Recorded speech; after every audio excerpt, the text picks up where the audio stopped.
Katribong Isong. Say hi to everyone. Say hi to your fans. Do you have fans? Hi, fans. Who are your fans? From where are they? From here or from the Philippines? Somewhere down the road. Ayan po, magandang umaga sa inyong lahat. Mga katribo, kapuso, kapamilya, kami po ay papunta ngayon sa run-off. At kami ay mag-ship ng isi-ship natin? Baka. Isi-ship namin yung mga baka doon sa run-off kasi nagsisimula na kami ngayon mag-cropping. Anong ipapakain natin sa mga baka doon kasi wala na mga damo. Ha? Yan. Yung PK po. Ano yung PK? Palm kernel. Yung palm kernel po ay isang uri ng supplement na ipinapakain sa mga baka lalo na ngayong panahon ito kasi mahina na yung damong tumubo, mabagal, hindi mahina. Ayan, at iyon yung bridge. Kaya nakalampas na pala tayo sa bridge. Sorry naman po. Ito po yung daan patungo doon sa runoff, mga 5 minutes away from farm kasi magkahiwala yung runoff namin at saka yung farm. Yung farm kasi doon dinadala yung mga baka kapag mga anak na at pagkapagagatasan na sila. Yung mga nandun sa runoff ay yun yung mga bagong panganak simula 2 months old hanggang sa sila po ay buntisin. Kaya may iba yung area ng mga milking cows at iba rin yung area ng mga hindi pa binubuntis o hindi pa pwedeng gatasan. Ayan. Ngayong panahon po ngayon ay autumn, malamig. Ayan yung mga sheep. Ayan. Malamig po ngayon kaya mabagal nang tumubo yung mga damo. Kailangan na ng supplement. Tingnan mo yung ibon. Nakano yung ibon doon sa ulo ng sheep. Yung ibon, sabi nung sheep, nakaganon yung sheep po. Ayan. Tingnan mo, ito po yung dinadaan namin ay sheep farm. Ayun yung may-ari. Nandun yung may-ari. Yun. Ayun. Yan ang bahay. Yan po ang bahay pala ng employer namin. Akala ko yung bahay ng may-ari na siya. Yan ang pala yung bahay ng employer namin. Yan, wala sila dyan baga ha? Nandyan. Nandito na kami sa run-off. Nandyan baga sila. Oh. Nandyan yung sasakyan. Ayan. Yan po ang napakagandang bahay ng aming employer. Nandyan naman sila. O nandyan nga yung wrap. Ito yung ayan. Mamaya po ulit. Bababa muna si Isong. Oh, dati pong Isong. Baba na. Ayun, bubuksan niya yung gate. Papunta doon. Sa baba. Magsisimula kami sa baba.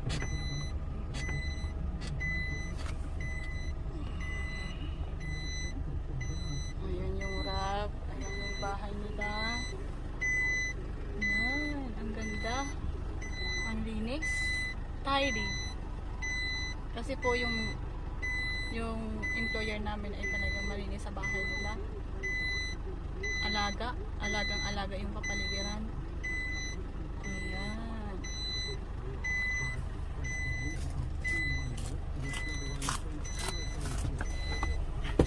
Ayan. Ayan po yung cave. Ganyan magsisimula magpakain ng cave.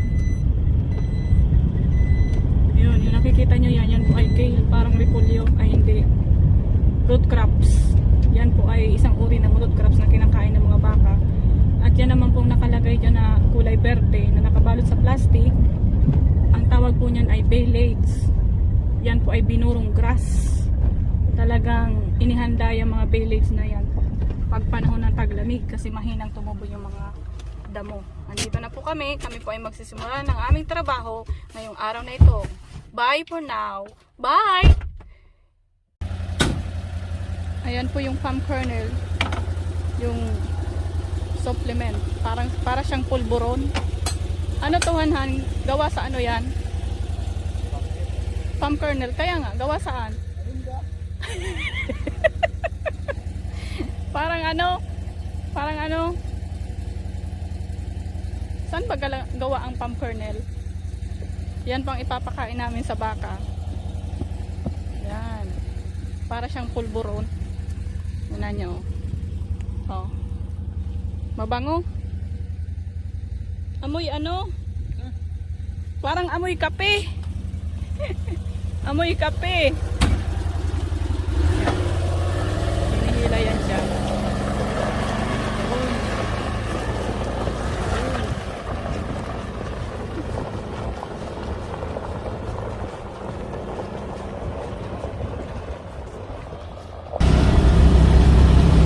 Yan, papunta na po kami doon sa destinasyon namin.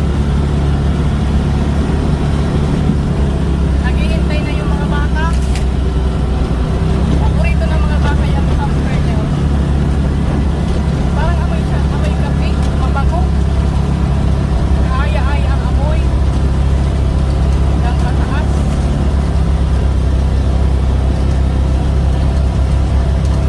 Ilang herd ang lalagyan ko ng ano? Ilang herd. Ayan na, naghihintay na oh. Oh. Ayan, naghihintay na sila.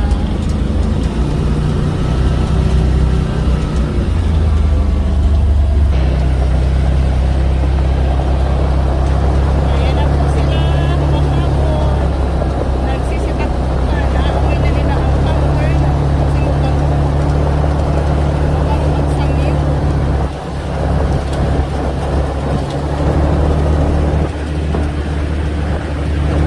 Ito yung runoff. Ilang hektarya yung runoff? Ilang hektarya?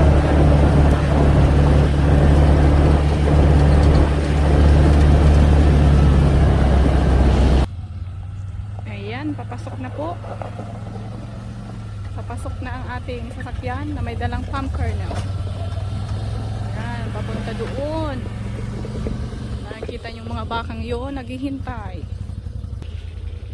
Ayan, nandito na sila. Ito yung unang herd na lalagyan namin ng palm kernel.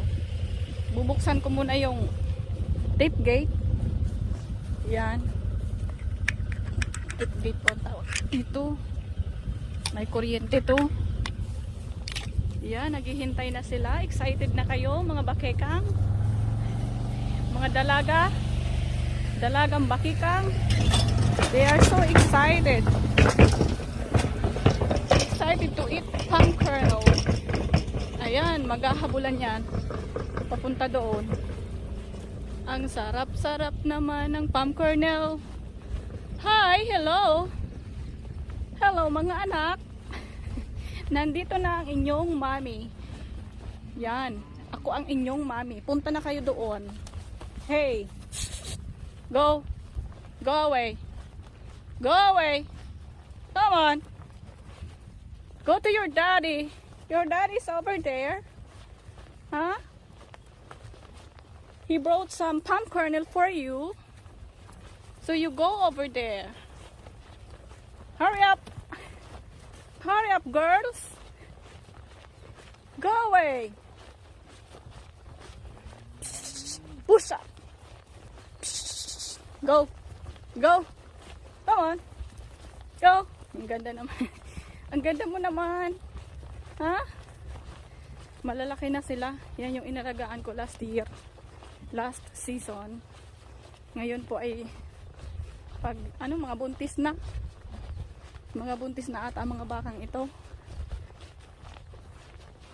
Binuntis sila nung mating season nagsimula nung last October. Ngayon mga buntis na sila. Hihintay na lang mga anak. Mga anak sila mga siguro Magsisimula sila ng July or August. Last week of July. Meron na yung mga anak. Ngayon mga buntis. Ang gaganda. Ang tataba. Ang tataba ng mga bakang ito. Mga dalaga. Ayan. Ayan po. Wala nang damo. O, tingnan nyo. Kasi malamig na ang panahon. Kapag malamig na ang panahon, mabagal tumubo yung mga damo. Kaya nag-iimbak sila ng nag-iimbak dito ng mga binurong grass katulad ng baleads at saka yung silage. Binuburo yung grass para sa pag ganitong panahon na, kapag winter na o pantaglamig na, nagsisimula ang taglamig, nag-ano pa lang ang autumn, malamig na yan, kaya mabagal na ang tubo ng grass. Yan, nagtataka sila. Bakit kayo nagtataka? Ayan, mag-project kayo sa camera kasi makikita kayo sa Philippines. Hindi ko sinarado yung tape gate. Ayun na si Katibong Isong. Yan, kain na kayo dyan mga girls. Ang gaganda nyo naman. Ha? Ayun, yung pagkain nyo. Nakita nyo ang mama nyo. Na dito ang inyong mama. Ayan. Yan, kukunin niya yung isang lalagyan ng palm kernel.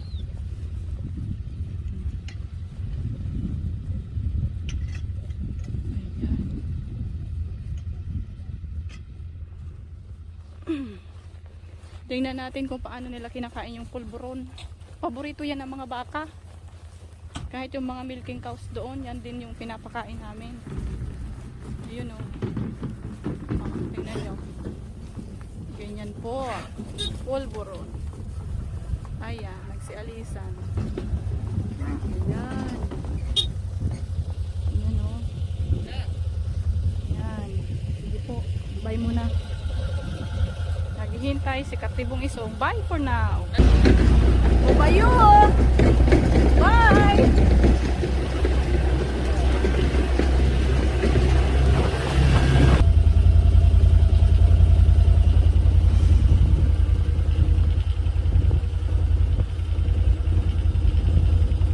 Maulap.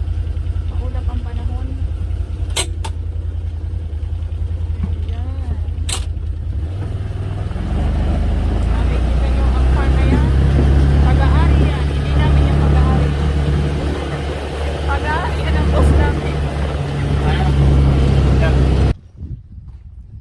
Lalagyan ulit namin yung trailer. Ito dito yung istaka na dito iniimbak yung palm kernel. Yan, in-order yan, dinideliver. Napakabangaw niya, para siyang cocoa powder. Ayun, gagamitin niya yung tractor para mas mabilis ang paglalagay ng palm kernel. Nakikita nyo rin yan, mga village. Yung mga tinimbak. Tinimbak yung mga grass.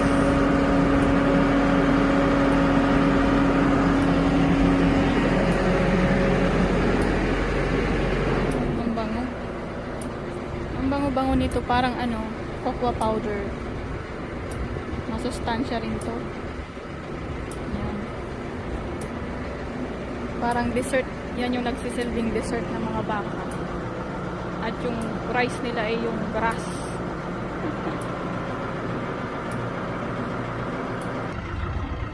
Ayan. Heavy equipment. Traktor. Ang tawag dyan. Nakatutulong yan para mas mapabilis yung trabaho.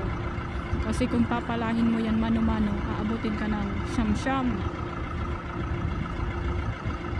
Dito sa Sa mga ganitong farm, lalo na sa mga malakihang farm, kailangan ng mga high-tech na mga kagamitan.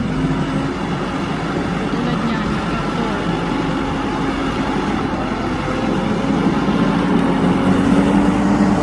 Mas mapapabilis na tractor ang gamit.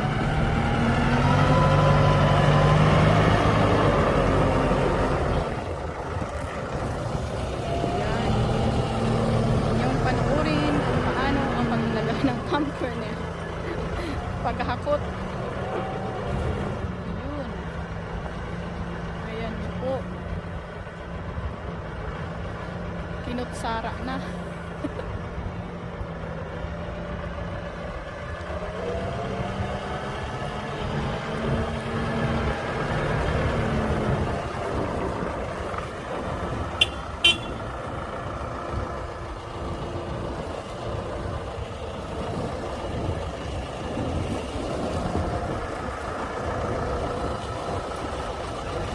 Ayan o.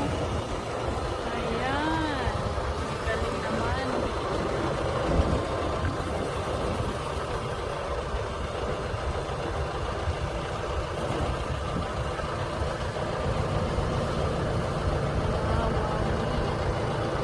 Wawawi.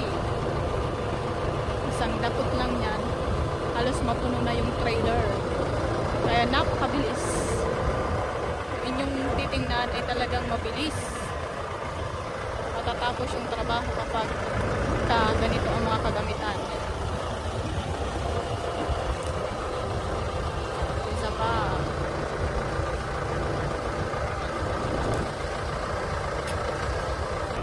Ayan, tingnan nyo. Kape. Cocoa powder.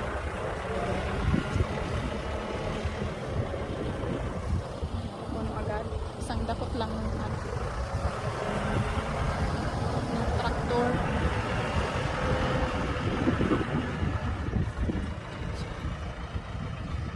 Yan. Gagamit tayo ng pala para even yung distribution ng palm kernel. Imaginein mo kung ang gagamitin mo pala ang paglalagay dyan, mga isang oras ka yan bago matapos. Kaya malaking tulong talaga yung tractor, yung mga heavy equipment para mas mapabilis yung trabaho. Yan.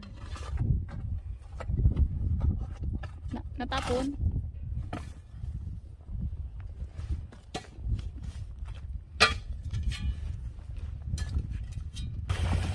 Yan yung pangalawang herd.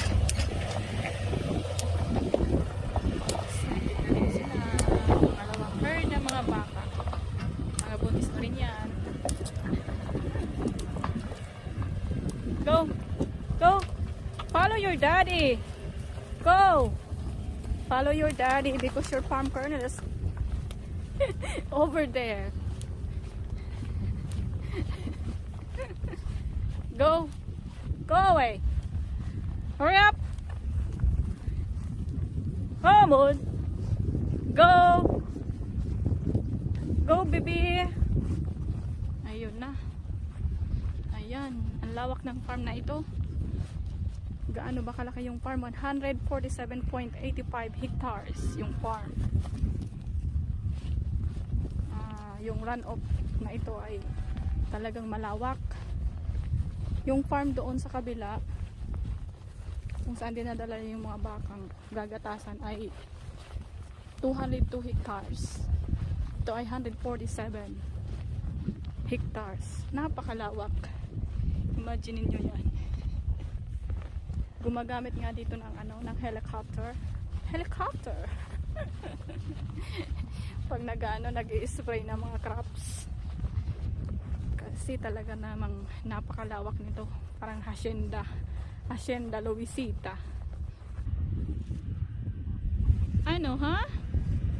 Ano? Huh? What do you want? What do you want from your mommy? Hi. Ayun na, nagsitakbuhan na.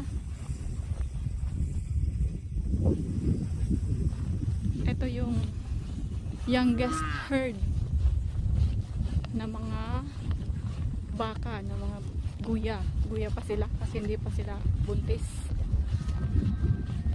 10 months old pa lang sila, bubuntisin sila maybe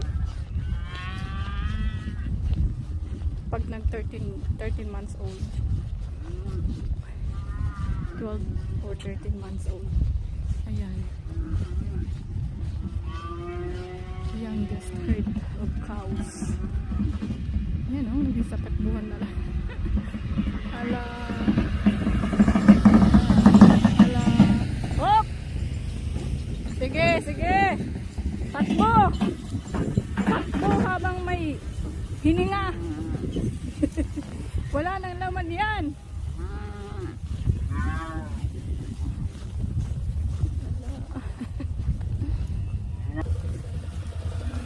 Walang laman.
Galing! Ang husay-husay!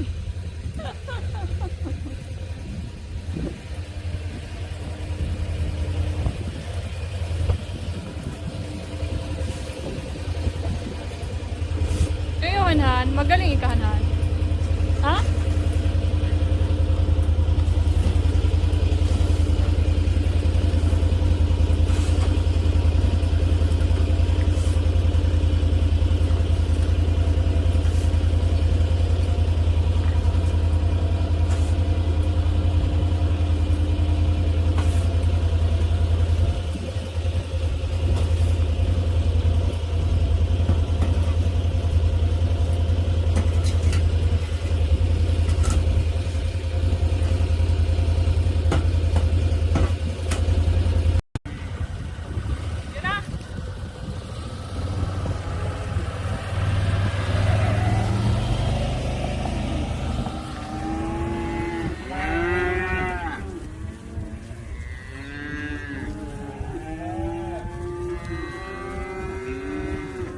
Ma.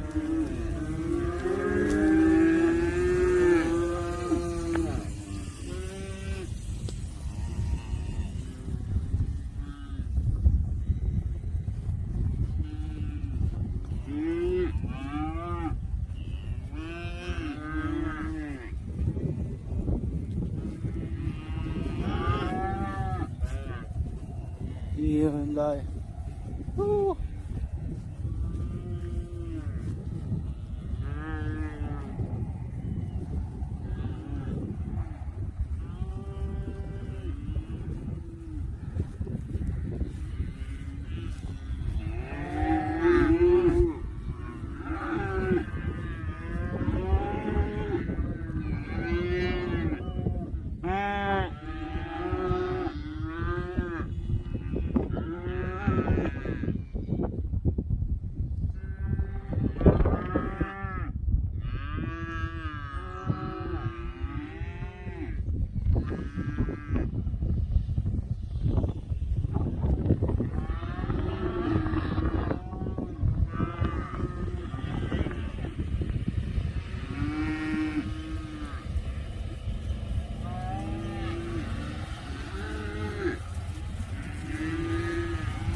la la la la la la la la la la. Parang mga ano, mga patay gutom. Mga patay gutom na mga bake kang are. Alay, bakit kayo gayon? Ba't gayaan ang inyong mga pag-uugali? Gutom na gutom sila, kawawa man. Gutom na gutom. Alay, paring mga bakang are. Ayan na po, babu-babu. Ito po yung third herd. Ito na yung pang-apat na mob ng mga guya. Fourth herd. Ala, ano, magutom na kayo? Kawawang mga bata. Gutom na gutom. Wait lang. At lalagyan ng pagkain ang inyong hapagkainan. Huwag magreklamo. Maghintay lamang sapagkat isi-serve sa inyo ang pinakamasarap na pulburon sa balat ng lupa. Hi baby. Hello. Come here. Come. Come to mommy. Come here. Come. Come to mommy. Come here. Yeah. Come here. Good girl. Good girl. Good girl. Come here. I'm your mommy. Do you remember me? You remember me, baby? Come here. I'm your mommy. Come. Come here. Come. Come on. Come here. Come here. Hey, mommy. I'm your mommy.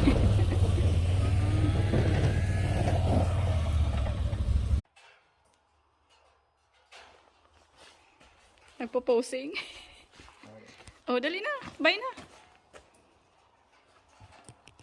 Uy! Yan po, tapos na kami ng aming trabaho ngayong araw. Bye for now. Babu-babu. Bye! Bye mga kapuso, kapamilya, katribo. Bye-bye you. Yan, ang ganda. Hindi lumabas si haring araw. Babu.